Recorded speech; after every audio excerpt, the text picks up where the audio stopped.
ఒకనాడు నారద మహర్షుల వారిని నేను ఒక ప్రశ్న అడిగాను.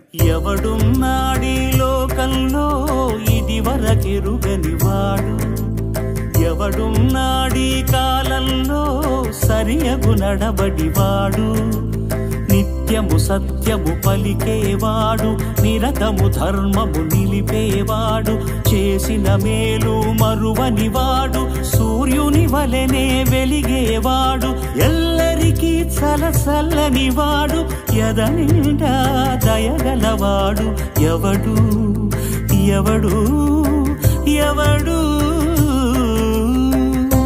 అప్పుడు నారద మహర్షుల వారు ఇలా సెలవిచ్చారు. ఒకడున్నాడీ లోకంలో ఓంకారానికి సరిజోడు, ఇలకులమున ఈ కాలంలో జగములు పొగిడే మొనగాడు, విలువలు కలిగిన విలుకాడు, పలు సుగుణాలకు